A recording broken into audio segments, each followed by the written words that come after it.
I think I have mixed feelings about Oliver Stone as a director. A commenter once asked me my thoughts on Stone. I'll read out what I replied. Oh, speaking of book depositories, you mentioned Oliver Stone as well.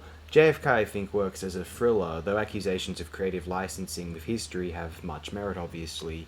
Natural Born Killers, we'll watch it again. Remember really disliking it, then quite enjoying it, yet understanding why many find it annoying or tasteless. I'm on the fence of that one.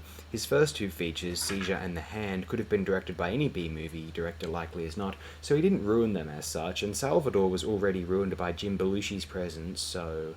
Platoon I have a challenging time with. I don't want to say that a Vietnam vet's Vietnam movie is overly sentimental, coming across as Hollywood schmaltz compared with the film geek takes from Coppola or Kubrick, but it kinda does. He'd be disgusted and try to berate me and all that. It's his experiences, blah blah blah, but that would unfortunately just make me care less about it. The short answer is not really, though some films are enjoyable in spite of him directing them. Well, the fact is, he's not a technically incompetent filmmaker, or wasn't, isn't necessarily now, although he hasn't truly gripped me during the digital epoch. Salvador is almost ruined by Jim Belushi's presence. Maybe it just is, although otherwise it would be Stone's indisputable soul masterpiece. I do like JFK as pulp fun. NBK, I kind of like the audacity and the intent to critique the celebritization of serial killers by the media, although I reserve an opinion on it for now, otherwise. Platoon, yeah, I am on two minds about it. If anything, my fondness for Platoon, if any, stems from having seen it at a young enough age to have it make a formative impression. Less films in my memory. Way less films. And that is it for worthwhile Stone films, in my opinion. Politically, I don't dislike him, although I am curious toward his priorities.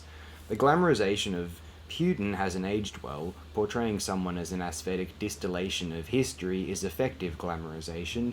The Snowden project is well-meaning, though unnecessary as a final artistic product in a vacuum, and he's still going on about JFK's assassination. Listen, maybe, but don't release a film unless you know the answers, or if a simple blog post would have sufficed. And no one needs to be fond of those Castro fluff pieces from the earlier 2000s, misguided and generally unwarranted. Praising Cuba's increased literacy rate, for example, after the revolution is one thing. Deciding to glorify a man who sentenced so many to death, not a great priority. Salvador is more balanced, though sympathetic to the cause of the left-wing rebels, because how could you not be? I'm possibly biased as a Catholic, although to me the question of Latin American terror squads during the 1980s is a matter of US-funded satellite states enforcing martial law, brutally, sadistically.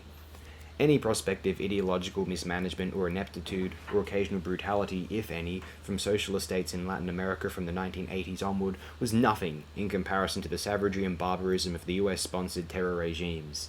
Socialism had been moving away from the bourgeois self-hatred, fanatical ideology, and psychotic bitterness, and toward a sincere articulation of the divide between the poor and the gluttonous luxurious. It was for these reasons partly why I consider Salvador Stone's most impressive film and his most important. Despite the presence of the aforementioned Jim Belushi, Salvador is an extraordinary effort at a relevant, powerful, consciousness-raising feature film. If one has to make an exception for any Oliver Stone film, right, left, fan, not a fan, to be considered worth preserving on the cinematic Noah's Ark, let's nominate 1986's Salvador.